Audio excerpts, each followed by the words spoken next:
একটি ইসলামিক বর্ণনা ইসলামে নিহিত নীতি, বিশ্বাস এবং মূল্যবোধের উপর দৃষ্টি নিবদ্ধ করে। এটি একটি একেশ্বরবাদী বিশ্বাস যা ৭ম শতাব্দীতে নবী মুহাম্মদ এর মাধ্যমে প্রকাশিত হয়েছিল। এখানে একটি সংক্ষিপ্ত বিবরণ। ইসলাম হল শান্তির ধর্ম এবং আল্লাহর ঈশ্বরের ইচ্ছার কাছে আত্মসমর্পণের ধর্ম। বিশ্বাস, ঈমান, উপাসনা, ইবাদাহ এবং নৈতিক আচরণ আখলাক এর উপর জোর দেয়। এর মূল পাঠ কোরআনকে আল্লাহর আক্ষরিক শব্দ হিসাবে বিবেচনা করা হয়, যা নবী মুহাম্মদ এর শিক্ষা, সুন্নাহ এবং বাণী হাদিস দ্বারা পরিপূরক। ইসলামের ৫টি স্তম্ভ একজন মুসলমানের আধ্যাত্মিক ও সামাজিক জীবন পরিচালনা করে। ১. শাহাদা, আল্লাহর একত্ববাদ এবং মুহাম্মদের নবুয়াতের প্রতি বিশ্বাসের ঘোষণা। ২. সালাহ, নিয়মানুযায়ী নামাজ প্রতিদিন ৫ বার করা হয়।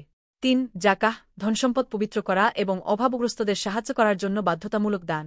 ৪. শাওম, ভক্তি ও আত্মশৃঙ্খলার একটি কাজ হিসাবে রমজান মাসে রোজা রাখ।